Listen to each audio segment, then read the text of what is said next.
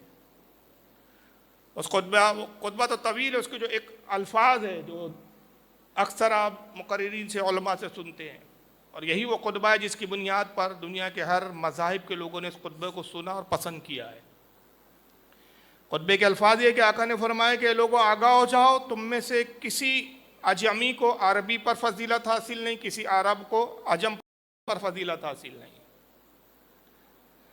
یہ نہیں ہے کہ جو عرب کے رہنے والے ہیں وہ زیادہ گریٹ ہے، اور جو عجم یعنی ایشیا کے ہم لوگ آ گئے ہیں، جو عربی نہیں ہے، ہماری زبان عربی نہیں ہے، ہمارا کلچر عربی نہیں ہے، ہمارا ملک عربی نہیں ہے، ہم اجمی کہلاتے ہیں، اس لیے کہ عرب کے لوگ ہیں تو وہ ہم سے زیادہ گریٹ ہے، اور تم اجمی ہو تو تم چھوٹے ہو۔ نہیں، سرکار نے کہا کسی عرب کو اجمی پر فضیلت حاصل نہیں، کسی اجمی کو عربی پر فضیلت حاصل نہیں، کسی گورے کو کالے پر فضیلت حاصل نہیں، کسی امیر کو کسی غریب پر فضیلت حاصل نہیں۔ تم میں اللہ کے نزدیک مکرم وہ ہے، اللہ کے نزدیک مقدس وہ ہے، اللہ کے نزدیک محبوب وہ ہے کہ جو صاحب تقوی ہے، جس کا تقوی اعلیٰ ہے۔ یہ ایک عظیم خطبہ ہے کہ جس کو دنیا نے تسلیم کیا، اور حقوق انسانی کے حوالے سے اس خطبے کو سراہا ہے۔ لیکن پھر ایک سوال یہ پیدا ہوتا ہے کہ جب آپ کے یہاں یعنی ہمارے مذہب اسلام میں یکسانیت ہے تو پھر برادریاں کیوں ہے؟ پھر یہ پٹھان کیوں ہے؟ پھر سید کیوں ہیں؟ پھر شیخ کیوں ہیں؟ پھر مغل کیوں ہیں؟ پھر منصوری کیوں ہے؟ پھر انصاری کیوں ہے؟ یہ وہ برادریوں کے میں نام لے رہا ہوں جو ہمارے معاشرے میں نظر آتی ہے۔ اگر آپ اور علاقوں میں چلے جائیں تو اور بھی برادریاں مل جائیں گی۔ مثلا اگر بہار چلے جائیں تو بہار میں کچھ ایسی بھی برادریاں ہیں جو آپ اور ہم نہیں جانتے۔ میں کیونکہ بہار جاتا ہوں جلسوں میں تو کچھ برادریاں سے واقف ہوں، لیکن ہمارے ہاں یہ برادریاں عام طور پہ مشہور ہے۔ تو بہت ساری برادریاں ہیں، تو اس کا جواب قرآن عظیم دیتا ہے کہ یہ برادری اس لیے نہیں ہے کہ تم میں چھوٹا بڑا ہے کوئی، بلکہ اس کا سبب کیا ہے؟ پارہ نمبر 26 ہے، سورہ حجرات آیت نمبر 13۔ پارہ 26 سورہ حجرات آیت 13، رب ارشاد فرماتا ہے یا ایھا الناس انا خلقناکم من ذکر و انثی وجعلناکم شعوبا وقبائل لتعارفوا۔ اللہ فرماتا ہے کہ لوگوں ہم نے تمہیں ایک مرد اور ایک عورت سے پیدا کیا، ایک ہی ہے تمہارا باپ جس سے تم سب پیدا کیے گئے، اور ایک ہی ہے تمہاری ماں جس سے تم وجود پائے۔ اور یہ کس کی طرف اشارہ ہے؟ حضرت سیدنا آدم علیہ السلام۔ ہر انسان کے جد اعلیٰ، ہر انسان کے جد، ہر انسان کے باپ حضرت آدم علیہ السلام، اور ہر انسان کی ماں حضرت حوا رضی اللہ تعالیٰ عنہ۔ اللہ فرماتا ہے لوگوں ہم نے تمہیں ایک مرد، اور یہاں لوگوں سے خطاب کیا ہے، صرف مسلمان نہیں ہے یہاں مخصوص، یا ایھا الناس، اے لوگوں، یا ایھا الذین آمنوا نہیں ہے، پوری کل انسانیت سے مخاطب ہے یہاں رب تبارک و تعالیٰ، اور کل انسانیت سے کہا جا رہا ہے کہ اے انسانوں، اے لوگوں، ہم نے تمہیں ایک مرد اور عورت سے پیدا کیا۔ وَجَعَلْنَكُمْ شُعُوبًا وَقَبَائِلَ لِتَعَارَفُوا، اور ہم نے تم میں قبیلے اور کنبے بنائے، خاندان بنائے۔ کس لیے بنائے؟ اس لیے نہیں بنائے کہ تم خاندان بنا کے ایک دوسرے سے اپنے آپ کو گریڈ بتاؤ اور زیادہ فوقیت اور عزت والا بتاؤ، بلکہ اس لیے کہ لِتَعَارَفُوا، تاکہ تمہاری پہچان ہو، تمہارے تعارف کرنے میں آسانی ہو۔ یہ جو تمہارے اندر ہم نے کنبے بنا دیے، قبائل بنا دیے، اس لیے کہ تم آسانی سے پہچانے جا سکو، شناخت ہو سکے۔ اور اگر قبائل نہ ہوتے تو تھوڑا مشکل ہو جاتا۔ مان لیجئے کسی کا نام فاروق ہے، اب صرف فاروق کہا جاتا تو بھائی کون فاروق، لیکن جیسے ہی کہا گیا فاروق خان تو اچھا بھائی فاروق خان مطلب وہ پٹھان برادری والے، اچھا وہ فلاں صاحب۔ اور پھر اگر کوئی سید ہو تو سید فاروق، اچھا بھائی یہ سید ہے، تو یہ پہچاننے میں تھوڑی آسانی ہوگی۔ تو یہاں رب تبارک و تعالیٰ ارشاد فرما رہا ہے کہ ہم نے تم میں قبائل بنائے، کنبے بنائے، خاندان بنائے، اس لیے کہ تم ایک دوسرے کو پہچان سکو۔ جبکہ حقیقت کیا ہے ہمارے نزدیک؟ یہ تمہاری پہچان کے لیے خاندان ہے، اس میں رب کا کوئی فائدہ نہیں ہے، رب کی کوئی غرض نہیں ہے، بلکہ رب کو کیا چاہیے، رب کو کیا منظور ہے؟ ان اکرمکم عند اللہ اتقاکم، اللہ کے نزدیک تم میں سب سے بہتر وہ ہے جو متقی پرہیزگار ہے۔ جس کا تقوی جتنا اعلیٰ اور بلند ہوگا وہ ہمارے نزدیک اتنا مقرب ہے۔ ہم تقوی کی بنیاد پر انسان کے اعمال کو دیکھتے ہیں اور اس اعمال کو قبول کر کے اس کا درجہ متعین کرتے ہیں۔ ان اللہ علیم خبیر، اور بے شک اللہ جاننے والا خبردار ہے۔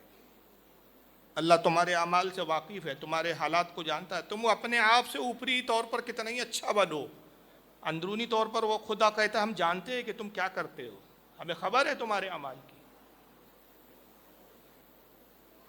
تو اس آیت کریمہ میں رب تبارک و تعالیٰ نے انسان کو یکسانیت کے طور پر مخاطب کیا کہ تم سب یکساں ہو بطور انسان، اور تم سب کے باپ آدم اور تم سب کی ماں حضرت حوا ہے۔ مگر اس کے باوجود ایک ایسا خاندان ضرور ہے کہ جو قابل تعظیم ہے ہمارے تمام دوسری برادری اور دوسرے خاندان کے مقابلے میں، قابل تعظیم اور قابل عزت ہے، عزت کا حقدار ہے وہ کہ اس کو ہم عزت دیں، اس خاندان کو حق پہنچتا ہے کہ وہ عزت دار کہلائیں، اور وہ خاندان ہے نبی پاک صلی اللہ تعالی علیہ وسلم کا خاندان۔ سبب یہ ہے کہ آقا صلی اللہ علیہ وسلم کا تمام انسانیت پر احسان ہے، لہذا جب حضور کا احسان ہے تو حضور کے ہر بچے کا احسان بھی امت کو تسلیم کر رہا ہے کہ اسی درخت کا پھول ہے، یہ اسی درخت کی شاخ ہے کہ جس درخت نے تمام انسانیت کو سینچا ہے اور تمام انسانیت کو سایہ فراہم کیا ہے۔ یہ رسول اللہ کی نسبت کی بنیاد پر وہ قابل تعظیم ہے، ورنہ ہمارے ہاں نیچ اور اونچ نہیں ہے کہ یہ نیچ ہے اور وہ اونچے ہیں۔ ان کا قابل تعظیم ہونا یہ نہیں کہلاتا کہ آپ نچلی ذات کے، نہیں، نبی کا خود ہے اس لیے قابل عزت ہے، اور اس میں بھی آپ کے لیے فخر ہے، آپ کے لیے اس میں عزت ہے کہ آپ نبی کے خاندان کی معرفت رکھتے ہیں اور ان کی تعظیم بجا لاتے ہیں، اس میں آپ کی بھی عزت ہے۔ اب یہ سوال پیدا ہوتا ہے کہ نبی کے خاندان کو، نبی کے گھر والوں کو کہتے کیا ہے اصطلاح میں؟ یہ ایک مخصوص لفظ ہے کہ جب یہ لفظ استعمال ہوتا ہے تو سمجھ میں آ جاتا ہے کہ یہاں صرف رسول اللہ کے خاندان کی بات ہو رہی ہے، یا دوسرے خاندان کٹ ہو گئے، اور وہ لفظ ہے اہل بیت۔ حالانکہ لفظی معنی دیکھیں، اہل یعنی والے، بیت یعنی گھر، گھر والے۔ اب یہ تو ایک لفظ، اس میں تو کوئی وضاحت نہیں ہے کہ کس کے گھر والے، بھائی فاروق رضوی کے گھر والے، سید قمر کے گھر والے، شیخ ارشاد کے گھر والے، کس کے گھر والے؟ نہیں بھائی، گھر والے۔ لیکن یہ اصطلاح ایک ایسی مشہور ہے، ایک ایسی معروف ہے کہ مسلمان کا ہر بچہ جانتا ہے، ہر اہل علم اور ہر غیر اہل علم یہ جانتا ہے کہ جب لفظ اہل بیت بولا جاتا ہے تو اس سے مراد صرف رسول اللہ صلی اللہ علیہ وسلم کے گھر والے ہوتے ہیں، اور اس لیے ہوتے کہ یہ گھر ہے تو سب کے گھر سلامت ہے، یہ گھر نہ ہوتا تو کوئی گھر نہ ہوتا، اور کوئی گھر نہ ہوتا تو کسی کے گھر والے نہ ہوتے۔ کل انسانیت پر اس گھر کے افراد کا احسان ہے۔ اب اہل بیت میں کون کون شامل ہے؟ کن لوگوں کو اہل بیت کہا جاتا ہے؟ تو علماء فرماتے ہیں کہ اس کے لیے دو چیزیں لازمی ہیں۔ ایک یہ کہ اہل ایمان ہونا، نبی کے گھر والے ہونے کے باوجود بھی ایمان شرط ہے، ایمان کے بغیر کچھ بھی نہیں ہے۔ ایمان ہے تو سب کچھ ہے، ایمان نہیں ہے تو کوئی عظمت نہیں، کوئی شوکت نہیں، کوئی شان نہیں، کوئی عزت نہیں۔ حضور صلی اللہ علیہ وسلم کے وہ چچا جو ایمان نہیں لائے، حضور کے چچا تھے، سگے تھے، خون کا رشتہ تھا، مگر ایمان نہیں لائے، حضور کے گھر والے اور اہل بیت نہیں کہلاتے۔ ابو لہب، قرآن مذمت کرتا ہے، تبت یدا ابی لہب و تب، ٹوٹ جائے ابو لہب کے ہاتھ، اور اس کے ہاتھ ٹوٹ ہی گئے۔ سگا چچا ہے لیکن قرآن اس کی مذمت بیان کر رہا ہے، جہنم میں اس کے عذاب کا ذکر کر رہا ہے کہ شدید عذاب میں ہے وہ۔ تو یہاں پہلی شرط یہ ہے کہ نبی کے گھر والے وہ کہ جو رسول کے خاندان سے ہو لیکن صاحب ایمان بھی ہو۔ اور پھر ان میں کون لوگ ہیں جو اہل بیت میں ہیں؟ حضور صلی اللہ علیہ وسلم کے چچا حضرت عباس کی اولاد، سب اہل بیت میں ہیں۔ یاد رکھیے، آج کل بہت دھوکے دیے جا رہے ہیں. اس سال میں نے کچھ ایسے موضوعات اور ایسے گوشوں کا انتخاب کیا ہے کہ جس کا جاننا ہم اہل سنت کے لیے بہت ضروری ہے, اور جب ہماری معلومات کم ہوتی ہے ہم کسی بھی باطل فرقے کی کسی بھی بکواس کو صحیح مان کر اس کے افکار و نظریات کو قبول کر لیتے ہیں اور گمراہ ہو جاتے ہیں. اہل بیت میں رسول اللہ کے چچا بھی ہے. چچا میں کون؟ حضرت عباس ایمان لائے اہل بیت میں. حضرت حمزہ ایمان لائے اہل بیت میں. حضرت عباس کی جو اولادیں ہیں وہ بھی اہل بیت میں ہیں. اس کے بعد حضرت مولا کائنات علی مرتضیٰ مولا علی اہل بیت میں ہیں.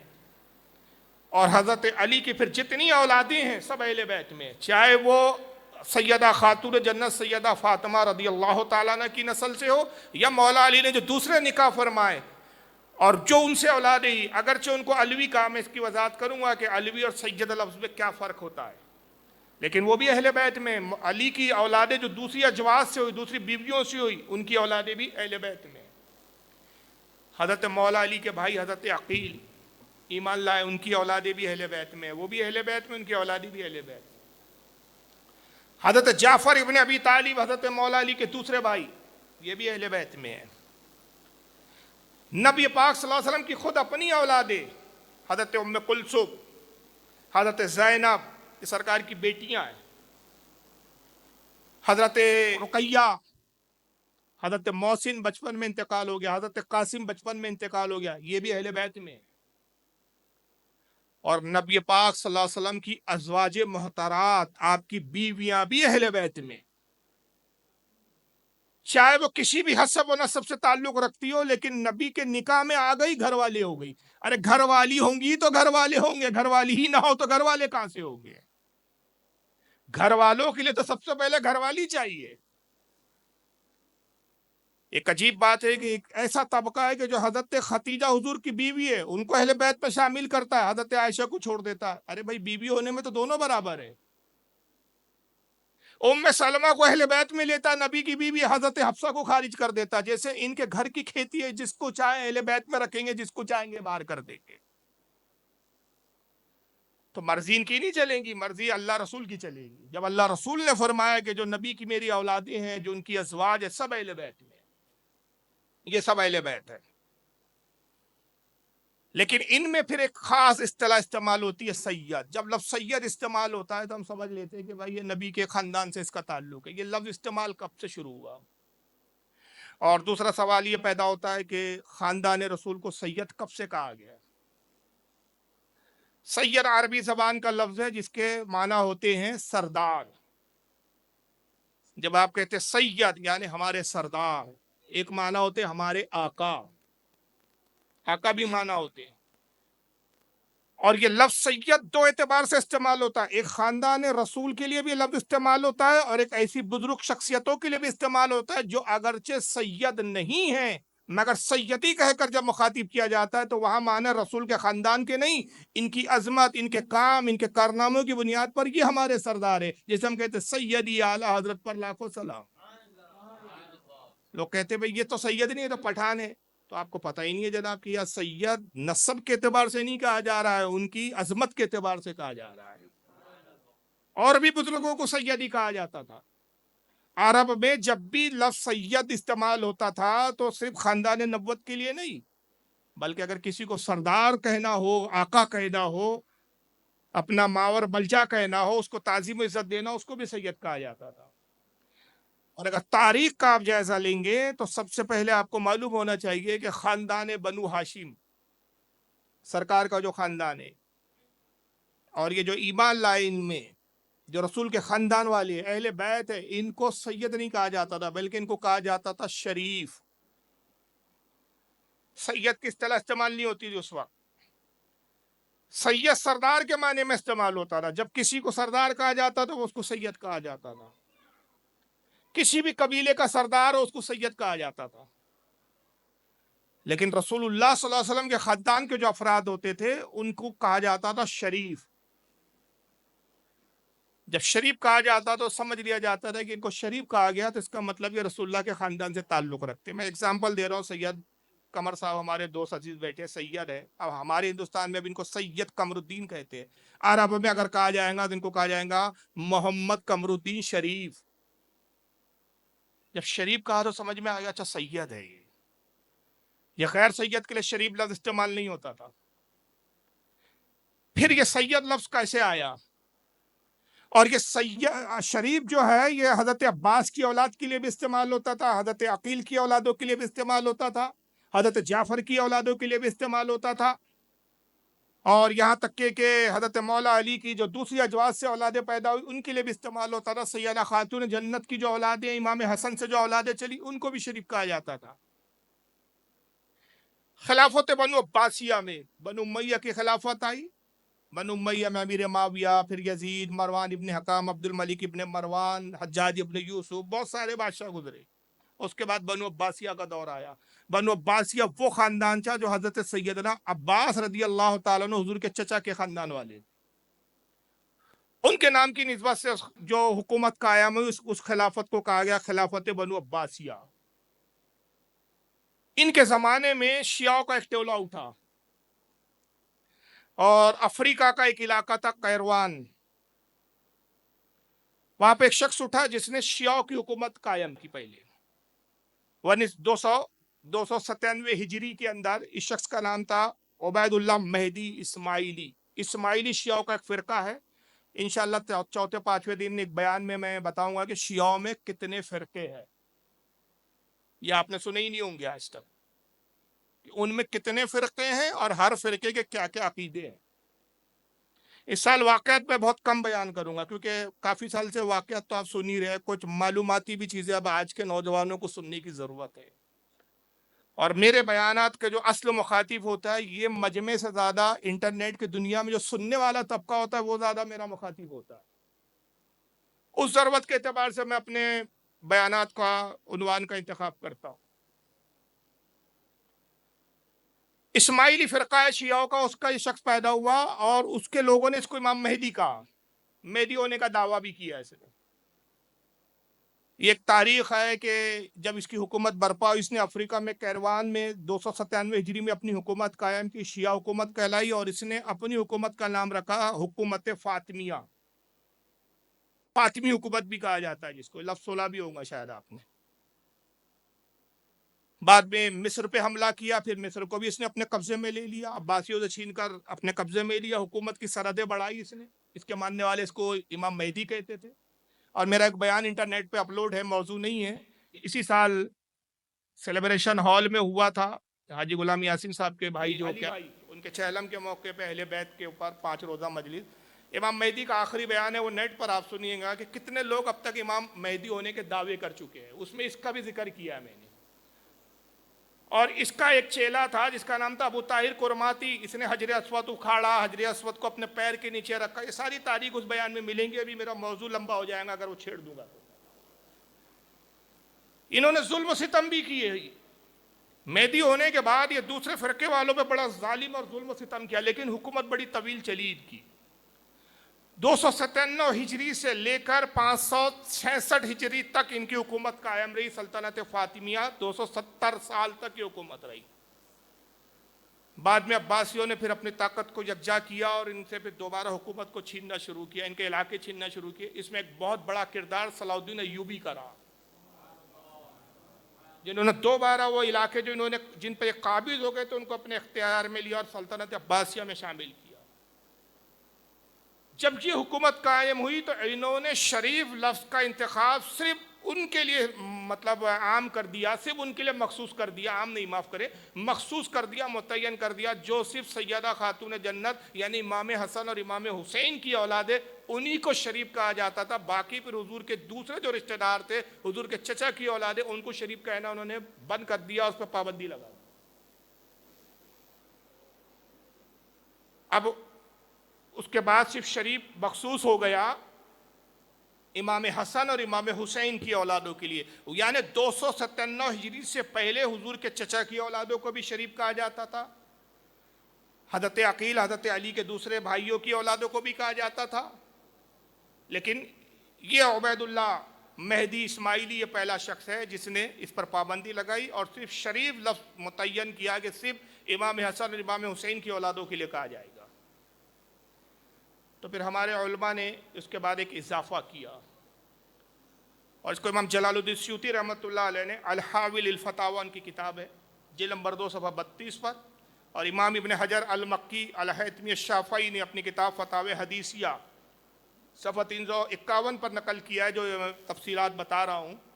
پھر ہمارے علماء نے یہ کیا کہ انہوں نے دیکھا کہ بھائی شریف تو انہوں نے متعین کر دیا ہے، تو ایسا کیا جائے کہ جو رسول اللہ کے دیگر افراد کے جو خاندان سے تعلق رکھتے ہیں، یعنی حضور کے چچا اور حضرت عقیل وغیرہ کی اولادیں، ان کو تو شریف کہا جائے، لیکن امام حسن اور امام حسین کی جو اولادیں ہیں ان کی پہچان کے لیے خاص لفظ استعمال کیا جائے کہ جب وہ لفظ استعمال ہو تو متعین ہو جائے کہ اس سے مراد صرف وہی ہم بات کر رہے ہیں رسول کے خاندان کے ان افراد کی جو حضرت امام حسن اور امام حسین کی اولادیں، اور وہ لفظ تھا سید۔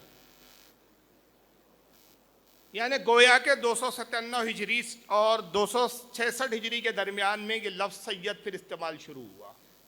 اس سے پہلے خاندان اہل بیت کے لیے لفظ سید استعمال نہیں ہوتا، اور وہاں سے لفظ سید کی اصطلاح چلی، اور آج جب سید بولا جاتا ہے تو سمجھ میں آ جاتا ہے کہ سید سے مراد یہ وہ شخص ہے جس کا تعلق رسول اللہ کے خاندان سے ہے، حضور کے کنبے سے ہے۔ سیدوں کی فضیلت تو بہت ہے، سبھی جانتے ہیں۔ اگر ان کے فضائل پر بات کریں، 26 سال سے ہم بات کر رہے ہیں، لیکن موضوع تشنا ہے، زندگیاں کھپ جائیں گی، لیکن اہل بیت کی اور سید سادات کی فضائل کے ذکر کا حق نہیں ادا ہو سکتا۔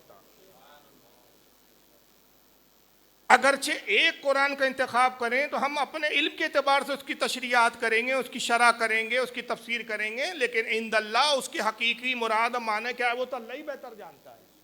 تو جب اللہ ہی بہتر جانتا ہے تو پھر ہم اس خاندان کو بھی بہتر طور پہ جانتے نہیں ہیں۔ جو کچھ جانتے ہیں وہ ہم اپنے علم کے اعتبار سے جانتے ہیں، مگر جتنا بھی جانتے ہیں وہ جاننے کے بعد تو عقل حیران ہو جاتی ہے کہ اللہ تعالیٰ نے کیا عظمت دی ہے اس خاندان کو۔ پارہ نمبر 22 سورہ احزاب آیت 33 میں رب اس نبی کے خاندان والوں کی تعریف بیان کرتے ہوئے ارشاد فرماتا ہے، انما یرید اللہ لیذھب عنکم الرجس اہل البیت یطہرکم تطہیرا۔ اے نبی کے گھر والوں، اللہ تو تم سے یہ چاہتا ہے کہ ہر ناپاکی کو تم سے دور کر دے اور تم کو خوب صاف ستھرا بنا دے۔ یہ فضیلت بتا کے ظاہر کیا گیا کہ رسول اللہ کا یہ خاندان اتنا عظیم خاندان ہے کہ اس سے ہر ناپاکی کو ہم نے دور کر دیا۔ کون سی ناپاکی؟ شرک کی ناپاکی کو اس سے ہم نے دور کر دیا ہے، کفر کی ناپاکی، نفاق کی ناپاکی، منافقت کی ناپاکی، گناہوں کی ناآلودگی، ہر چیز سے ہم نے اس خاندان کو پاک کر دیا ہے۔ اور پھر آقا صلی اللہ علیہ وسلم فضیلت بیان کرتے کہ میرے خاندان کی عظمت کیا ہے۔ یاد رکھیے جتنے خاندان ہیں، جتنے رشتہ داریاں ہیں، سب کا تعلق دنیا تک۔ یہ ہمارے والد صاحب بیٹھے ہیں، یہ میرے لیے اعجاز ہے کہ ایک وقت یہ آیا کہ باپ بیٹی کی گل پوشی کر رہا ہے۔ سعادت ہے یہ بھی، اس میں میرا کمال نہیں ہے، کمال انہی کا ہے۔ وہ نہ ہوتے تو میرا وجود نہ ہوتا۔ لیکن باپ بیٹے کا رشتہ کب تک ہے؟ دنیا تک۔ انتقال ہو گیا، آخرت میں رشتہ ختم۔ نفسا نفسی، باپ بیٹے کو نہیں پہچانے گا، بیٹا باپ کو نہیں پہچانے گا۔ سنتے آ رہے ہیں نا، غلط تو نہیں کہہ رہا ہوں۔ بیٹا باپ کا رشتہ نہیں، بیٹی باپ کا رشتہ نہیں، سارے رشتے یہی ہیں۔ چچا بھتیجے کا رشتہ یہاں، ماموں بھانجے کا رشتہ یہاں۔ دنیا سے گزرے اس عالم میں پہنچے، سارے رشتے ختم۔ مگر نبی کا خاندان وہ ہے۔ حضرت سیدنا فاروق اعظم حضرت عمر ابن خطاب روایت کرتے ہیں، ان عمر ابن الخطاب رضی اللہ تعالیٰ عنہ یقول و سمعت رسول اللہ صلی اللہ علیہ وسلم یقول، حضرت عمر ابن خطاب امیر المومنین فرماتے میں نے رسول اللہ صلی اللہ علیہ وسلم کو کہتے ہوئے سنا، کل سببین و نسبین یوم القیامتی منقطعی الا سببی و نسبی، سارے خاندان اور سارے حسب نسب یہی ختم ہو جائیں گے سوائے میرے اور حسب نسب کے۔ قیامت میں میرا ہی نسب ہوگا جو باقی اور قائم رہے گا۔ دنیا میں جو میرا بیٹا ہے وہ قیامت کے بعد بھی میرا بیٹا ہے، قیامت میں بھی بیٹا ہے۔ جو میری دنیا میں بیٹی ہے وہاں بھی میری بیٹی ہے، جو دنیا میں میرا نواز ہے وہاں بھی میرا نواز ہے، جو دنیا میں میری بیوی ہے آخرت میں بھی میری بیوی ہوگی۔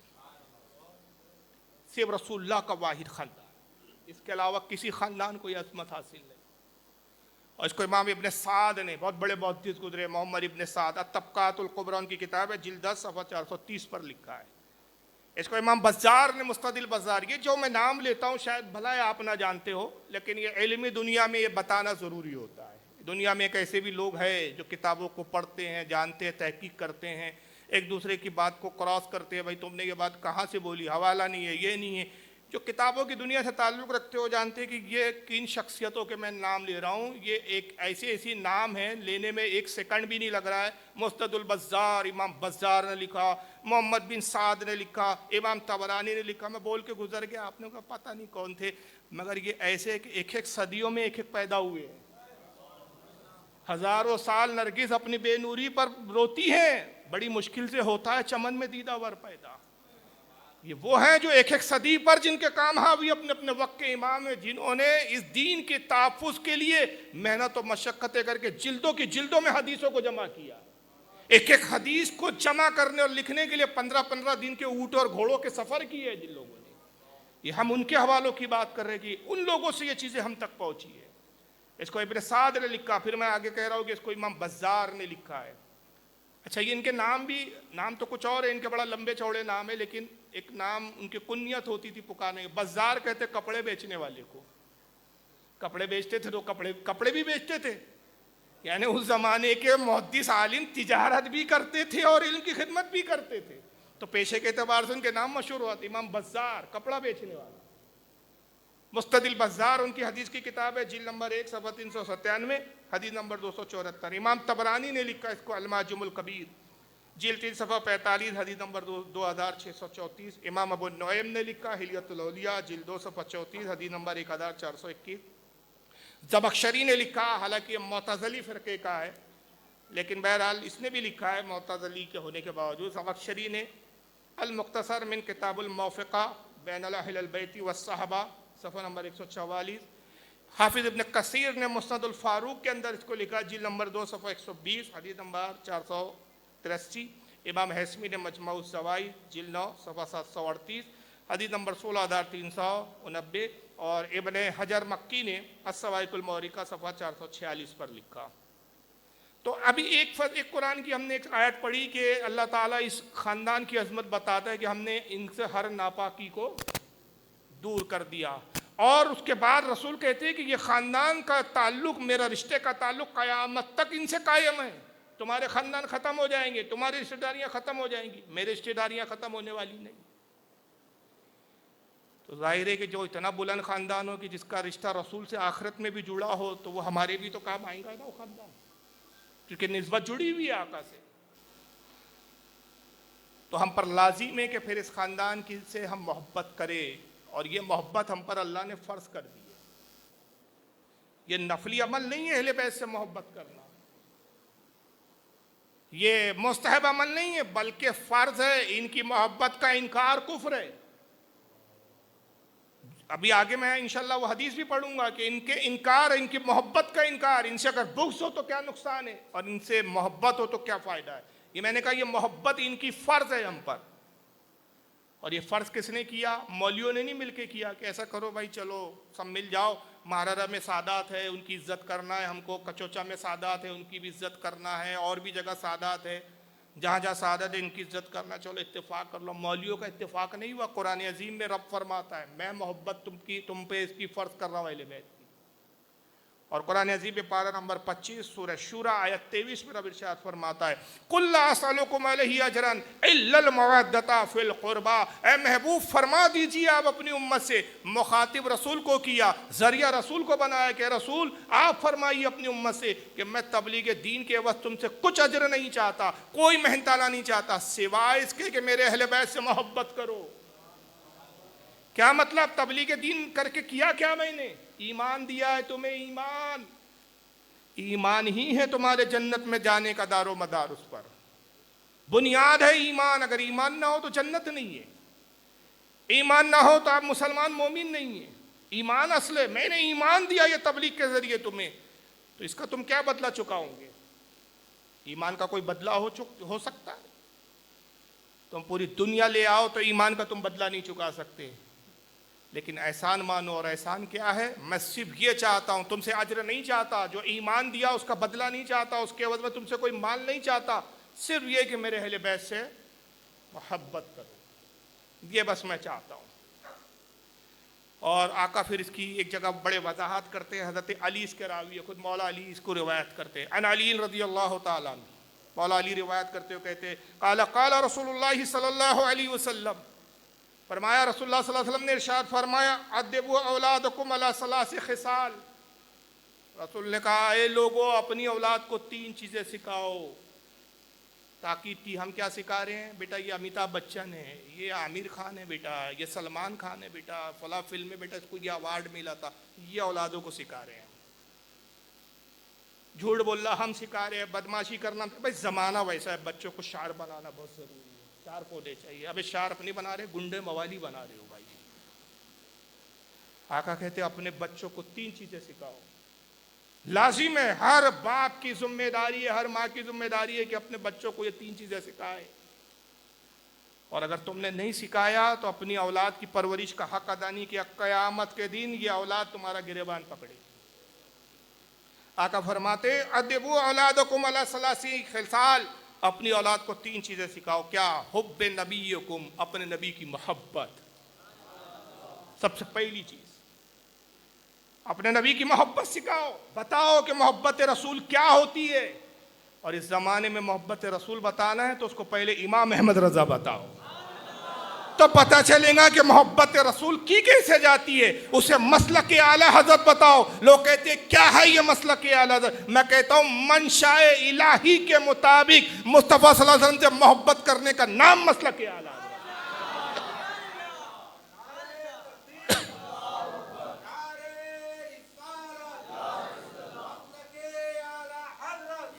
منشاء الہی کے مطابق جیسی محبت اللہ چاہتا ہے ویسی محبت کرنا یہ مسلک اعلیٰ حضرت سکھاتا ہے. اللہ کی سرتاب قدم شان ہے یہ. انسان ہی انسان، وہ انسان ہے یہ. قرآن تو ایمان بتاتا ہے انہیں، ایمان یہ کہتا ہے میری جان ہے. یہ ہے محبت رسول، ایمان کی جان. ایمان نہیں ہے مصطفیٰ، ایمان کی جان ہے. اہل بیت ایمان ہے، مصطفیٰ ایمان کی جان ہے. یہ ہے تو سب کچھ ہے. حب نبیکم، اپنی اولاد کو اپنے نبی کی محبت سکھاؤ. وحب اہل بیتی، اہل بیت کی محبت سکھاؤ. پہلے نبی کی محبت اور پھر اس کے بعد ترتیب دیکھو آپ. پہلے نبی کی محبت. نبی کی محبت نہ ہو تو ایمان ہو ہی نہیں سکتا. شرط ایمان کی محبت الرسول، اور محبت رسول کیا تو ایمان مل گیا. اب اس ایمان کے تحفظ کے لیے کیا چاہیے؟ ایمان مل گیا تو تحفظ بھی تو ضروری ہے. اس کے لیے اہل بیت کی محبت چاہیے. یہ تحفظ کریں گا تمہارے ایمان کا. کیا نے فرمایا کہ حب اہل بیت ہی وقرات القرآن، اور تیسرا یہ کہ قرآن کی تلاوت. قرآن پڑھیں گا بچہ تو جانے گا اسلام کیا ہے. قرآن پڑھیں گا تو سمجھیں گا دین کیا ہے. قرآن پڑھیں گا تو جانیں گا رسول اور اہل بیت کی عظمت کیا ہے. آقا کہتے اپنی اولاد کو 3 چیزیں سکھاؤ. اپنے نبی کی محبت، اپنے نبی کی اولاد کی محبت، قرآن کی تلاوت. اس حدیث کو امام جلال الدین سیوطی لائے ہیں الجامع الصغیر صفحہ 25 حدیث نمبر 3011. امام ابن حجر المکی الحیثمی لائے ہیں سوائق المورکہ صفحہ 478. حضرت امام ابن حسام الدین المتقی الہندی کنز العمال میں لائے ہیں جلد 16 صفحہ 456 حدیث نمبر 45,409. امام اجلوری نے کشف الخفا جلد نمبر 1 صفحہ 88 حدیث نمبر 174. میں نے کہا ایمان کی جان ہے اہل بیت کی محبت، نبی کی محبت. میں نہیں کہہ رہا ہوں، میرا فتوے کی کیا اہمیت ہے بھائی؟ میں ہوں کون؟ میری حیثیت کیا ہے؟ نبی کے الفاظ سنیے. ان عبد الرحمن بن ابی لیلہ رضی اللہ تعالیٰ عنہ. عبد الرحمن ابن ابی لیلہ رضی اللہ تعالیٰ عنہ روایت کرتے عن ابیہ، وہ اپنے والد سے روایت کرتے. قال قال رسول اللہ صلی اللہ علیہ وسلم لا یؤمن عبد حتی اکون احب الیہ من نفسہ. آقا نے کہا تم میں سے اس وقت تک کوئی مومن نہیں ہو سکتا جب تک وہ اپنی جان سے زیادہ مجھ سے محبت نہ کرے. کتنی محبت چاہیے نبی سے؟ جان پر آ جائے اور نبی کی محبت کا تقاضا ہو. 2 معاملات ہو، جان دی جائیں گی لیکن نبی کی محبت نہیں چھوڑی جائے. تم میں سے اس وقت لا یؤمن احدکم، تم میں سے اس وقت تک کوئی مومن ہو ہی نہیں سکتا حتی اکون احب الیہ من نفسی، میری ذات کو اپنی جان سے زیادہ جب تک عظیم قرار نہ دے، واہلی احب الیہ من اہلی، اور جب تک اپنے گھر والوں سے زیادہ میرے گھر والوں کو اہمیت نہ دے، ان سے زیادہ محبت نہ کرے، وعطرتی احب الیہ من عطرتی، جب تک میرے کنبے سے زیادہ اپنے کنبے سے زیادہ میرے کنبے سے محبت نہ کرے، وذاتی احب الیہ من ذاتہ، اور اپنی ذات سے زیادہ میری ذات سے جب تک محبت نہ کرے وہ مومن ہو ہی نہیں سکتا۔ تین کیٹیگری آقا نے اس میں بیان کی ہے، اپنی جان سے زیادہ رسول سے محبت، اپنے گھر والوں سے زیادہ رسول کے گھر والوں سے محبت، اپنے خاندان اور کنبے سے زیادہ رسول کے خاندان اور کنبے سے محبت، اور اپنی ذات سے زیادہ رسول کی ذات سے محبت۔ جب تک یہ نہ ہو کوئی مومن ہو نہیں سکتا۔ مومن ہونے کی شرط عظیم ہے یہ۔ امام طبرانی لائے اس کو المعجم الکبیر جلد نمبر 7 صفحہ 75 حدیث نمبر 6416، امام بہقی نے شعب الایمان جلد 2 صفحہ 190 حدیث نمبر 1505، اور امام دارمی نے اس کو لکھا ہے مسند الفردوس جلد 5 صفحہ 154 حدیث نمبر 7796، امام حیثمی مجمع الزوائد جلد 1 صفحہ 264 حدیث نمبر 296 پہ لاتے ہیں۔ اب محبت کی بھی تاکید آ گئی، اور اگر محبت نہ ہو، محبت کرنے کا فائدہ کیا اور نہ کرنے کا نقصان کیا؟ میں نے جیسے کہ ابتدا میں عرض کیا، آئیے سنیں۔ عن الحسن ابن علی رضی اللہ تعالیٰ عنہ، حضرت امام حسن ابن علی رضی اللہ تعالیٰ روایت کرتے ہیں، امام حسن سے روایت ہے، ان رسول اللہ صلی اللہ علیہ وسلم قال، اللہ کے رسول صلی اللہ علیہ وسلم نے ارشاد فرمایا، الزموا مودتنا اہل البیت، آقا نے فرمایا لوگو میرے اہل بیت کو مضبوطی سے پکڑو، میرے اہل بیت کو مضبوطی سے تھام لو، فَإِنَّ مَنْ لَقِيَ اللَّهَ عَزَّ وَجَلَّ وَهُوَ يَوَدُّونَ، آقا نے فرمایا جو شخص اللہ سے اس حال میں ملا، یعنی اس کی موت ہو گئی، موت کے بعد اللہ کی بارگاہ میں اس حال میں پہنچا کہ وہ ہم سے محبت کرتا تھا، دخل الجنہ بشفاعتنا، وہ ہماری شفاعت سے جنت میں داخل ہو جائے گا۔ اس حال میں اگر وہ رب سے ملاقات کرے گی، اس کے دل میں ہمارے اہل بیت کی محبت تھی، آقا کہتے ہیں وہ ہماری شفاعت سے کہاں جائیں گا؟ جنت میں داخل ہو جائیں گا۔ والذی بنفسی بیدہ، اس ذات کی قسم جس کے قبضہ قدرت میں میری جان ہے۔ جب نبی الفاظ استعمال کرتے ہیں نا یہ عربی میں، عربی تو کلام حضور کا تھا ہی، لیکن قسم کے لیے یہ جو جملے تو یہ بہت بڑی قسم کہلاتے ہیں۔ ایک قسم ہوتی ہے اللہ کی قسم، ٹھیک ہے یہ بھی بڑی قسم ہے، لیکن محدثین کہتے ہیں کہ جب آقا کے یہ الفاظ ہوتے تھے تو یہ بہت بڑی قسم، بہت بڑا حلف ہوتا تھا کہ جب آقا یہ کہیں کہ والذی ونفسی بیدہ، بے نفسی یدہ، اس ذات کی قسم جس کے قبضے قدرت میں میری جان ہے، یہ بہت بڑی قسم ہوتی ہے، یعنی مبالغہ اس کے اندر، تاکید، شدید تاکید کہ دیکھو میں جو بات کہہ رہا ہوں اس کو کتنی اہمیت کی حامل ہے۔ اس ذات کی قسم جس کے قبضے قدرت میں میری جان ہے، لا ينفع عبدا عمله الا بمعرفت حقنا، آقا نے فرمایا کہ کسی بندے کا عمل ہمارے حق میں معرفت جانے بغیر کوئی اہمیت نہیں رکھتا، کوئی فائدہ نہیں دے سکتا۔ کیا مطلب؟ میں نے لفظی ترجمہ کر دیا، تھوڑا سا آپ کو آپ کے مفہوم میں سمجھاتا ہوں۔ کوئی کتنا ہی عمل کر لے، لیکن اگر اس کے دل میں میرے اہل بیت کی محبت نہیں تو وہ عمل اس کو فائدہ نہیں دے گا۔ 50 چلے کر لو، 36 چلے کر لو، چلے پہ چلے کر لو، 40 دن کے چلے لگاتے رہو، گھومتے رہو، بھٹکتے رہو، بورے اٹھاتے رہو، بستر لے کے گھومتے رہو، نبی کی اہل بیت سے محبت نہیں، آقا فرماتے یہ عمل اس کا کوئی فائدہ۔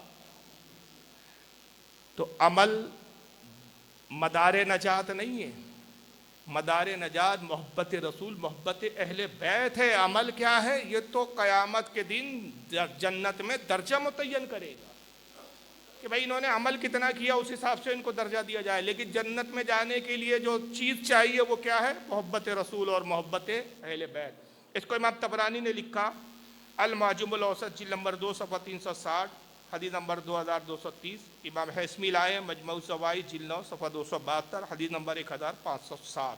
آج ایک ایسا طبقہ ہے جو عمل پر زیادہ زور دیتا ہے۔ اہل سنت دعا ہے الحمدللہ کہ اہل بیت کا بھی ذکر کرتے ہیں، اور ایک وہ ہے جو دعوے دار ہیں، ان کی بات ہم کرنا بھی نہیں چاہتے، وہ اپنے دعوے میں کتنے سچے ہیں وہ آئندہ کی مجلسوں میں بات آئیں گی، لیکن اہل سنت کے علاوہ جو اپنے آپ کو اہل سنت سے کہتے ہیں، جیسے کہ دیوبندی، اہل حدیث، جماعت اسلامی والے، اور بھی ایسے 2-4 جماعتیں والے، ان کو آپ دیکھ لیجئے، ان کے آپ کو ذکر اہل بیت کے کوئی جلسے نظر نہیں آئے. میں نے آج تک نہیں دیکھا، آپ میں سے کسی نے دیکھا ہو تو میری معلومات میں اضافہ کرے کہ کسی دیوبندیوں کے آپ نے دیکھا ہے کہ یاد شہید اعظم منایا جا رہا ہو؟ دیکھا ہے آپ نے کبھی؟ ان کے سیرت النبی کے جلسے ہوتے ہیں، نبی کو لے لیا، نبی کی اولادوں کو چھوڑ دیا. یہ تو ایسا ہے کہ مجھ سے محبت ہے، میری اولادوں سے نفرت ہے. سارا مدار عمل پر.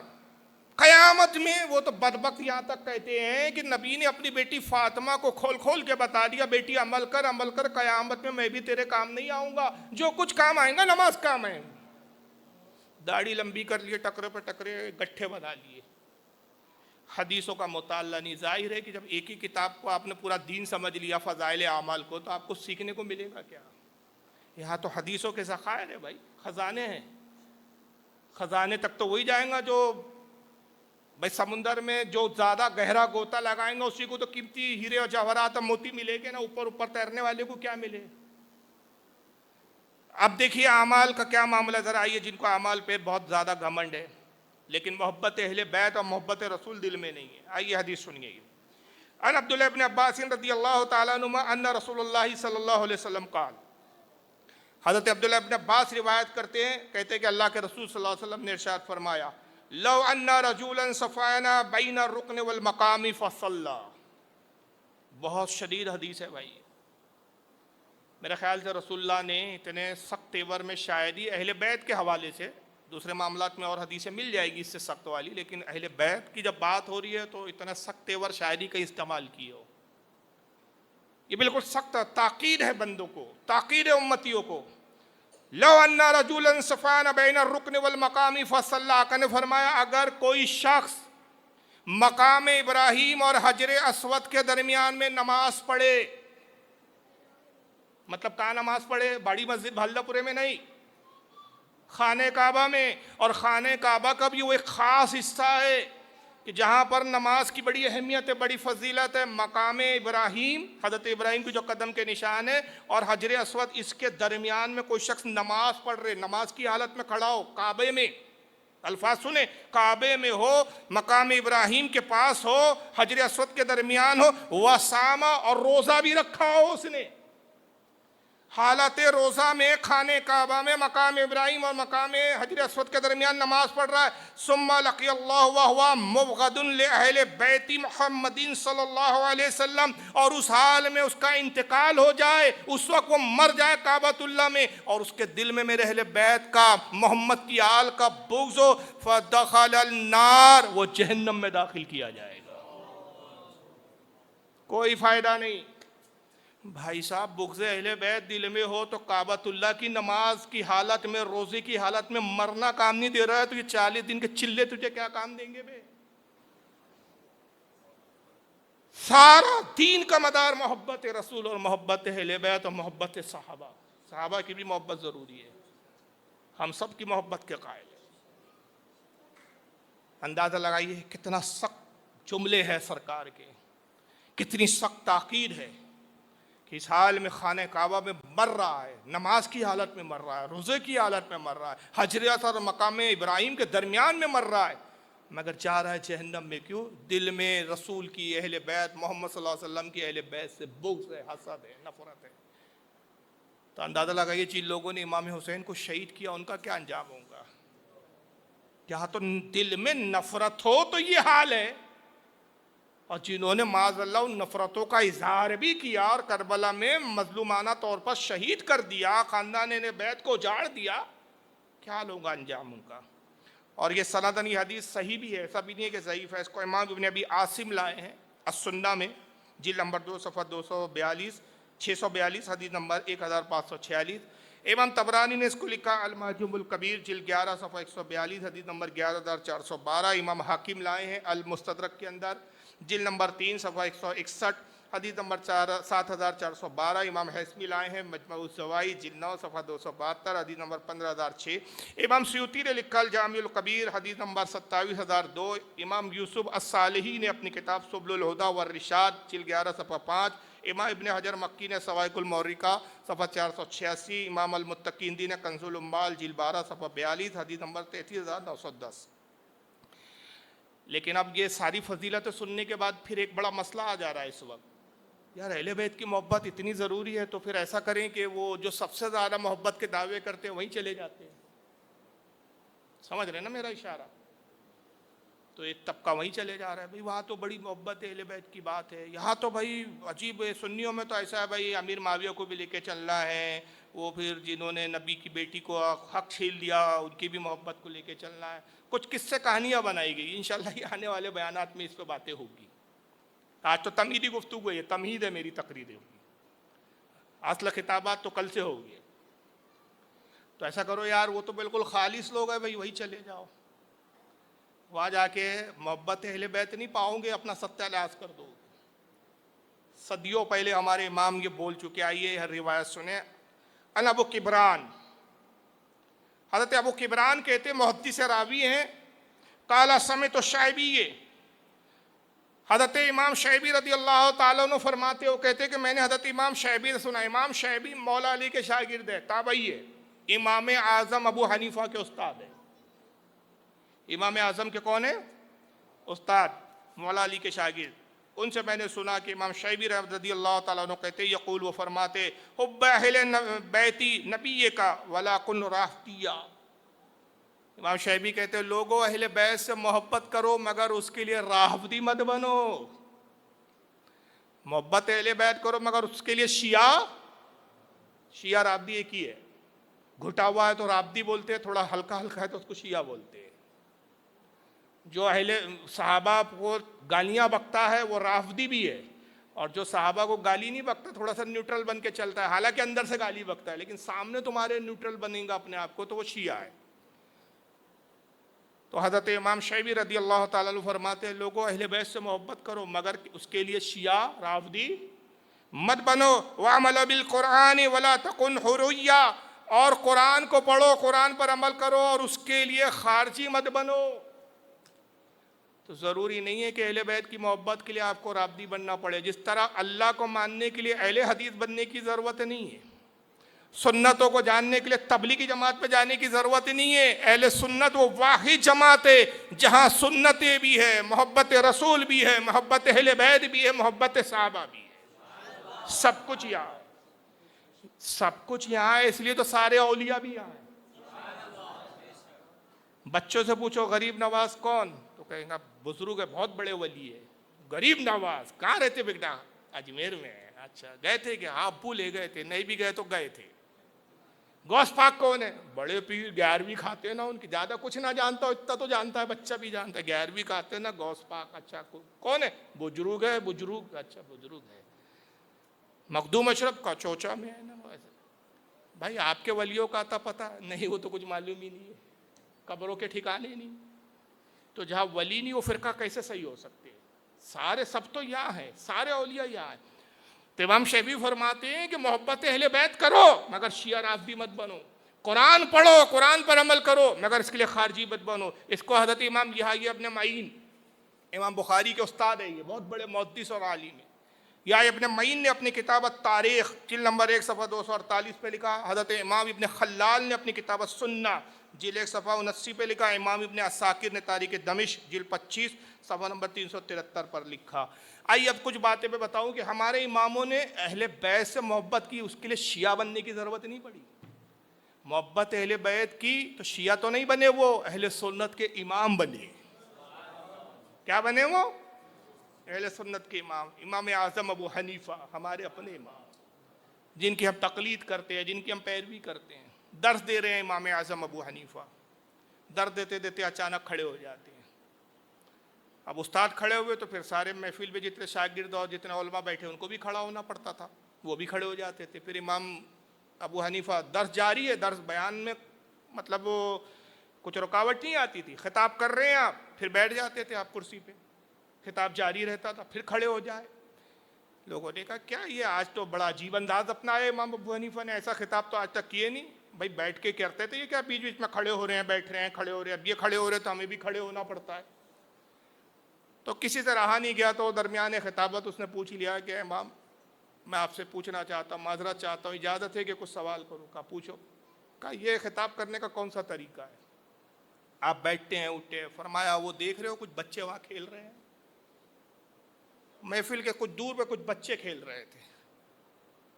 لوگوں نے کہا ہم دیکھ رہے ہیں، اس سے آپ کے اٹھنے بیٹھنے کا کیا تعلق؟ کہا اس میں ایک سید زادہ ہے، وہ گیند پھینکتا ہے، گیند کے لیے اچھلتا ہے، جب وہ کھڑا ہوتا ہے تو مجھے حیا آتی کہ سید زادہ کھڑا اور میں بیٹھا رہا ہوں، اس کے احترام میں کھڑا ہو جاتا ہوں. جب وہ بچہ گیند پکڑ کے نیچے زمین پہ بیٹھتا ہے تو پھر میں بھی بیٹھ جاتا ہوں. ایک سید زادہ، جبکہ وہ کوئی بہت زیادہ معروف سید زادہ نہیں تھا، ایک سید، ایک گھر کا فرد ہے. وہ ایسا نہیں کہ کوئی امام حسین کا بالکل یعنی خاص انہی کی اولاد، اولاد در اولاد در اولاد تھا وہ، لیکن وقت کا امام اس کی تعظیم کر رہا ہے. تو یہ تعظیم کا صلہ کیا ملا کہ آج اہل سنت کے امام کہلا رہے، امام اعظم دنیا کہہ رہی ہے. اور یہی وجہ ہے کہ امام جعفر صادق جیسی ذات نے ان کو اپنا شاگرد بنایا اور ان کے اوپر فخر کیا. استاد نے شاگرد پہ فخر کیا، شاگرد نے استاد پر فخر کیا. ایک بہت بڑے محدث گزرے ہیں، میرے پاس ان کا ایک رسالہ ہے، چھوٹا سا رسالہ ہے تقریباً 150 صفحے کا.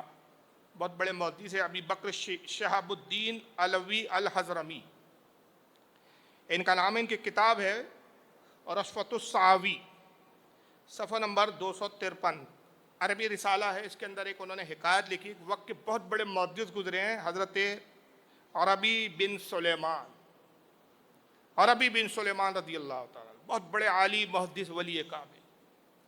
بڑی تمنا تھی ربی بن سلیمان کو کہ حج کو جایا جائے.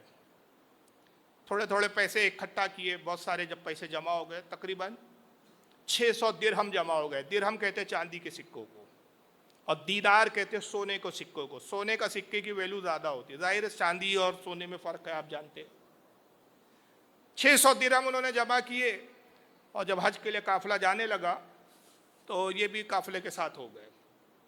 ساتھ میں چل رہے تھے، لوگ بڑا احترام کر رہے تھے کہ وقت اتنا بڑا محدث اور عالم ہمارے ساتھ قافلے میں، لوگ بڑے خوش تھے. بہرحال دوران سفر درمیان میں کوفہ آیا، کوفہ پہ رکے. لوگوں نے کہا کہ بازار ہے یہاں پر، کوفہ کا بڑا اچھا بازار ہے، قیمتی سامان سستی قیمتوں میں یہاں مل جاتے ہیں، تو حج کی جو ضرورت کی چیزیں کوفہ سے ہی خرید لیا جائے بہتر ہے، مکہ میں بھی کچھ زیادہ مہنگا ملے گا. لوگوں نے خریداری شروع کی. حضرت ربی بن سلیمان رضی اللہ تعالیٰ نے یہ بھی سامان خریدنے لے بازار گئے. دیکھا کہ ایک خاتون ہے، ضعیف ہے، بوڑھی عورت ہے اور بڑی مفلس حال ہے، اور بازار سے وہ ادھر ادھر نگاہ سے چراتے ہوئے، جیسے لوگوں کو دیکھتے ہوئے، جیسے کوئی چوری کر لیتا ہے نا کہ کوئی مجھے دیکھ تو نہیں رہا ہے، چہرہ منہ پہ چھپائے ہوئے اس طرح دیکھ رہی ہے بالکل عجیب نظروں سے اور جا رہی ہے. تو ان کو شک ہوا کہ آخر یہ ضعیفہ ہے، بوڑھی عورت ہے، یہ اس کا انداز بڑا عجیب ہے، یہ ایسا دیکھ رہی ہے جیسے کوئی کسی کا سامان چرا لیا ہو. تو ان کا دل چاہا کہ اس کا پیچھا کیا جائے، دیکھے یہ اصل میں معاملہ کیا ہے، یہ اس طرح لوگوں کو دیکھ کیوں رہی ہے. لوگوں سے جیسے نگاہوں میں نہیں آنا چاہتی کہ کوئی اس کو دیکھ نہ لے، پہچان نہ لے. بہرحال اس کا پیچھا کیا تو وہ بازار سے تھوڑے دور گئی جہاں پہ بازار کا کچرا وغیرہ پھینکا جاتا تھا. وہاں پہنچتی ہے اور وہاں دیکھتی ہے کہ ایک مرا ہوا کھچر ہے. اس نے ادھر دیکھا، اس کو جب لگا کہ کوئی نہیں دیکھ رہا ہے، حضرت ربی درخت کی آڑ میں چھپ گئے اور وہاں سے دیکھنے لگے منظر. ضعیفہ بڑھیا کو اطمینان ہوا کہ کوئی مجھے نہیں دیکھ رہا ہے. دامن میں خنجر چھپایا ہوا تھا، خنجر نکالا اور وہ مردار مرے ہوئے کھچر کو، جو کئی دن کا مرا پڑا تھا، اس میں کچھ کیڑے وغیرہ بھی، مکھیاں بن بنا رہی تھی، کچھ کیڑے اللیاں ہو گئی تھی، اس کا گوشت کاٹنے لگی وہ خط. دیکھا کہ یہ عورت تو بالکل مشکوک نظر آتی ہے، معلوم ہوتا ہے کہ لوگوں کو مردار کھلاتی ہے اور مردار کا گوشت بیچتی ہے. یہ ان کو گمان ہوا حضرت ربی بن سلیمان، پیچھا کرنا چاہیے. بہرحال اس نے گوشت کو اپنے تھیلے میں رکھا، یا ایک ٹوکری تھی، ٹوکری میں ڈالا، اس پہ کپڑا ڈھانک دیا اور پھر ادھر ادھر دیکھا، اس کو اطمینان ہوا کوئی نہیں دیکھ رہا ہے. پھر آگے بڑھی، یہ پیچھا کرتے ہوئے گئے. دیکھا تو ایک حویلی پہ پہنچتی ہے. دروازہ کھٹکھٹایا، اندر سے آواز آئی کون؟ کہا تمہاری ماں. دروازہ کھلا، یہ اندر داخل ہو گئی. میں نے کہا یہ تو حویلی دکھ رہی ہے، حویلی سے تو معلوم ہوتا ہے کہ کوئی صاحب حیثیت خاتون ہے، آخر یہ مردار کھچر کے گوشت سے اس کا کیا لینا دینا، کیا تعلق؟ حضرت ربیع آئے اور دروازے کی کھیڑ میں سے جھانکنے لگے. جب اندر پہنچے تو کیا دیکھتے ہیں کہ 4 لڑکیاں ہیں, جوان لڑکیاں. حالت سے معلوم ہوتا ہے کہ خستہ حالی ہے, غربت کا شکار ہے. گھر اجڑا ہوا ہے, باہر سے تو حویلی دکھ رہی ہے لیکن جب اندر کا منظر دیکھا تو معلوم ہوا کہ بالکل اجڑا, بالکل کھنڈر کی طرح گھر ہے. اوتے ٹوکری وہ 4 اپنی لڑکیوں کے سامنے رکھ دیا, کہا کہ بیٹا بس جو مل سکتا تھا بڑی مشکل سے یہی ملا, اب اسی کو پکاؤ اور آج اسی پہ اللہ کا شکر کر کے اس کو کھاؤ. انہوں نے آگ سے لگائی. ابھی دیکھنے لگے کہ کرتے کیا, دیکھو پورا اطمینان سے دیکھ رہے ہیں صبر کے ساتھ. آگ انہوں نے جلائی اور جلانے کے بعد اس گوشت کو بھوننا شروع کیا. گوشت کو بھونا, پھر پلیٹوں میں رکھا. بس جیسے کھانا چاہتے انہوں نے دیکھا کہ بھائی یہ تو خود کھا رہے ہیں, تو رہا نہیں گیا. انہوں نے زور سے آواز لگائی, اے اللہ کی بندیوں رک جاؤ, اللہ کا واسطہ کہ رک جاؤ, اس کو نہ کھاؤ. جب انہوں نے آواز سنی تو چونک گئے. کہا کہ کون, یہ کون مرد ہے جو ہم غیر محرم عورتوں کو دیکھ رہا ہے؟ کہا کہ میں نیک صالح ہوں, بدگمانی نہ کرو, میں کسی غلط ارادے سے نہیں آیا ہوں, خدا کے واسطے دروازہ کھولو, میں یہ سارا منظر تمہارا دیکھ رہا ہوں اور میں سب کچھ جان چکا ہوں. ضعیفہ نے دروازہ کھول دیا, اندر پہنچے. کہا کہ تم مسلمان معلوم ہوتی ہو؟ کہا الحمدللہ ہم مسلمان ہیں. کہا تمہیں شرم نہیں آتی, خود بھی مردار کھا رہی ہو اور بچوں کو بھی مردار کھلا رہی ہو؟ انہوں نے کہا جاؤ, تم کوفہ کے معلوم نہیں ہوتے, اجنبی ہو جائے اجنبی, تمہیں ہمارے معاملہ سے کیا دلچسپی, جاؤ اپنا راستہ لو, اپنا کام کرو. بولے نہیں, اب تو یہ سب میں دیکھ چکا, اب تو مجھ پہ جاننا واجب ہو گیا ہے, یہ معاملہ کیا ہے مجھے بتاؤ. انہوں نے کہا جاؤ, کیوں لوگوں کے راز کھریدنے کی کوشش کرتے ہو؟ کہا اللہ کی قسم اس وقت تک نہ جاؤں گا جب تک تم یہ سب بتاؤں گی نہیں کہ آخر مردار کھانے کا سبب کیا ہے. خود کھا رہی ہے اور اپنی جوان بچیوں کو بھی یہ مردار کھچر کا مردار گوشت کھلا رہی ہو, جو کہ شریعت میں حرام ہے. کیا تم اللہ رسول کی شریعت کو نہیں مانتی؟ میں جیسی کہا تو ضعیفہ رونے لگی. کہا کہ اجنبی اب جاننا چاہتے سنو, ہم آل رسول ہیں, سید زادے ہیں, شہزادیے ہم رسول اللہ کی. ہم بڑے امیر و کبیر ہوا کرتے تھے, ان کے والد کے بڑے ارمان تھے کہ اپنی بیٹیوں کے اچھی جگہ رشتے کرو, مگر قسمت کو جو منظور تھا کہ کچھ عرصہ پہلے ان کے والد کا انتقال ہو گیا اچانک. گھر کی چیزیں بیچ بیچ کے ہم نے گزارا کیا. ایک وقت یہ آیا کہ اب گھر میں بیچنے کے لیے کچھ نہیں ہے. 4 دن سے ہمارے گھر میں فاقہ ہے, ہم سید زادیاں ہیں, صدقہ خیرات زکوٰۃ ہم پر حرام ہے. ہمیں حیا شرم آتی ہے کہ جن لوگوں کو کل تک ہم نے اپنے ہاتھوں سے دیا, آج ان کے دروازوں پہ جا کے خود بھیک مانگے. یہ شرم ہمارے لیے معنی ہے. یہی وجہ ہے کہ آج ہم مردار کھانے پہ مجبور ہیں. اور اچھا تم شریعت مصطفیٰ کی بات کرتے ہو تو تم یہ بھی تو جانتے ہو کہ جب فاقے حد سے زیادہ گزر جائے تو مردار حلال ہو جاتا ہے. 4 دن کے ہم سے فاقے گزر چکے ہیں, ہمارے لیے رزق حلال ہے. حضرت ربیع بن سلیمان محدث رونے لگے. انہوں نے کہا اپنے آپ سے مخاطب, کہا ربیع تجھے شرم آنی چاہیے, تو حج کے لیے جا رہا ہے اور آل رسول بھوکے. انہوں نے کہا رکو, تھوڑا انتظار کرو, مجھے اتنی اجازت دو کہ میں تمہارے لیے کسی حلال سامان کا انتظام کر سکوں. بازار آئے, کچھ آٹا خریدا اور جتنے درہم بچے تھے سب آٹے کی بوری کے اندر چھپا دی تاکہ ان کی غیرت کو احساس نہ ہو سکے. گئے اور کہا کہ یہ کچھ آٹا ہے جو میں اپنے طرف سے بطور تحفہ بطور نظر لایا, اس کو قبول کر لیا. اور خاتون نے آٹا قبول کیا. کہا کہ آپ تحفتاً دیتے ہیں تو ہم اس کو قبول کرتے ہیں. اب چونکہ آپ نے آٹا لایا ہے, 4 دن کے بعد ہمیں کچھ رزق حلال میسر آیا ہے, میری خواہش ہے کہ آپ رک جائیں تو ہمارے ساتھ اس روٹی کے رزق میں آپ بھی شامل ہو جائیں. حضرت ربیع نے کہا کہ ٹھیک ہے, جیسا تم مناسب سمجھو. بہرحال اس نے روٹی بنائی. جب آٹے کو بوری سے لے لا تو درہم بھی دکھے اس کو. اس نے کہا کہ اے شخص, یہ تو درہم بھی اس کے اندر ہے, معلوم ہوتا ہے کہ یہ غلطی سے آ گیا. کہا غلطی سے نہیں ہے, میں نے چھپا کے رکھے. بہرحال اس کو بھی قبول کر لو. بے ساختہ اس خاتون کی زبان سے ایک دعا نکلتی, اللہ تعالیٰ تمہارے حج کو قبول فرمائے. اب یہ رونے لگے اور دل میں کہنے لگے کہ اب حج کو کہاں جا پاؤں گا. یہ دعا کر رہی ہے کہ اللہ میرے حج کو قبول فرمائے, اور عالم یہ ہے کہ جو حج کے لیے روپیے جمع کیے وہ تو سب اس کو دے دیے میں نے. بہرحال ساتھ میں کچھ روٹی ووٹی کھائی, اپنے دوست احباب کے ساتھ, اور کہا کہ مجھے اجازت دو کہ اب میں واپس لوٹ رہا ہوں, میں آگے تمہارے ساتھ سفر نہیں جاری رکھ سکتا. انہوں نے کہا کیا ہوا ربیع, سارے تو انتظامات تھے, سب کچھ تھے. انہوں نے راز رکھا, بتایا نہیں اپنی بات کو. دیا ایسے ہی جاتا ہے کہ ایک ہاتھ کو دو تو دوسرے ہاتھ کو خبر, اور ایسے ہی عمل قبول ہوتے ہیں. ایسا نہیں ہے کہ سیٹھ صاحب نے بھیڑ لگا رکھی ہے, کیوں زکوٰۃ بٹ رہی ہے بھائی صاحب, پتہ چلنا چاہیے کہ سیٹھ صاحب زکوٰۃ, ایک لنگی بانٹ رہے ہیں, ایک لنگی کے لیے ہنگامہ برپا ہے. تو اپنے یہ نیکی کو ظاہر کرنا نہیں چاہتے تھے. کہا کہ بھائی کچھ ضرورت پیش آئی ہے, اس وجہ سے مجھے واپس لوٹنا پڑ رہا ہے, تم حج کو جاؤ, اللہ نے چاہا تو پھر کسی اور موقع پہ میں حج کی سعادت حاصل کروں گا. دوستوں نے بہت سمجھایا لیکن یہ نہیں مانے. اب کچھ تھا ہی نہیں تو کیا آگے سفر کرتے. لوٹ آئے.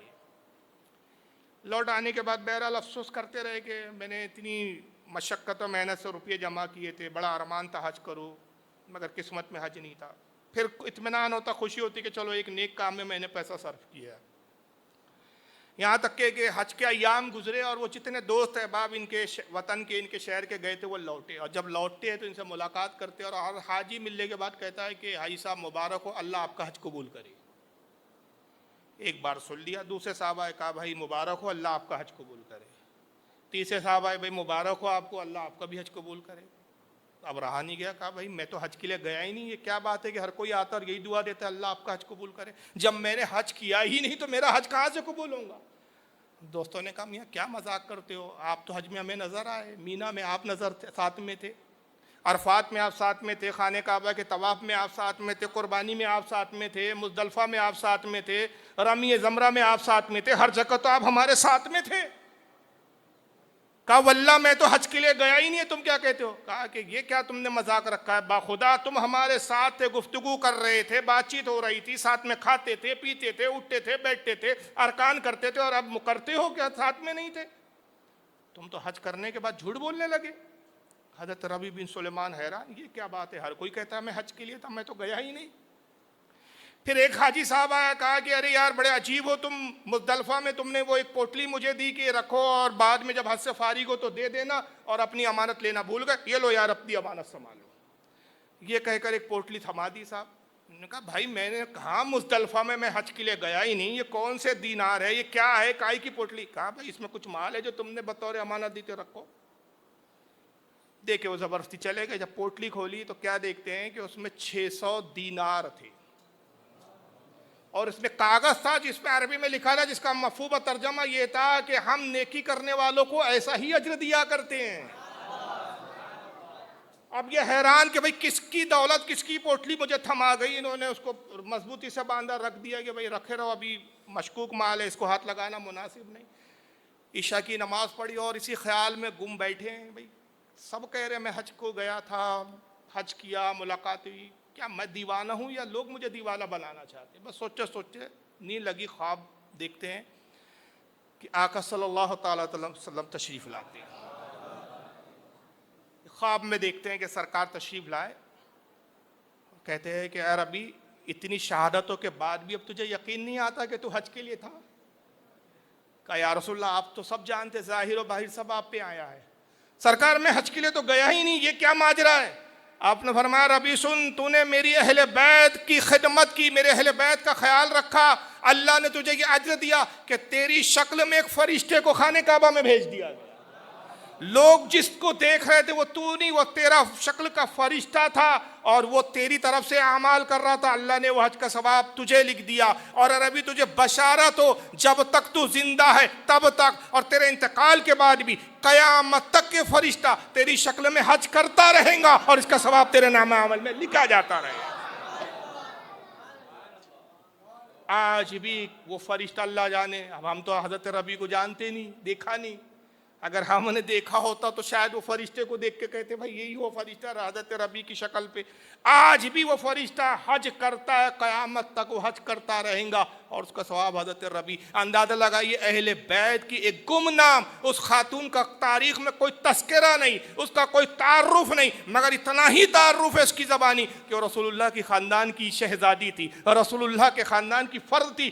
اس کی خدمت کا یہ صلہ کہ قیامت تک کتنے حج ہوں گے بھائی, کتنے حج ہو چکے, کتنے قیامت تک امام مہدی کے نزول تک کتنے حج ہوں گے اللہ جانے, اور قیامت کے دن کس مقام اور کس بلندی کے ساتھ حضرت ربیع ابن سلیمان اٹھائے جائیں گے, کتنے حج کے حاجی بن کے اٹھائے جائیں گے. یہ صلہ ملا ان کو. اور پھر بات اگر ہم کریں کہ صرف حج ہی نہیں, اللہ تعالیٰ نے اہل بیت کی عزت و احترام میں بعض لوگوں کو, گمناموں کو ولی بلکہ ولیوں کا تاجدار بنا دیا. تاریخ کے حوالے سے بہرحال آپ نے سنا بھی ہوگا, لیکن میں بطور تبرک عرض کر رہا ہوں.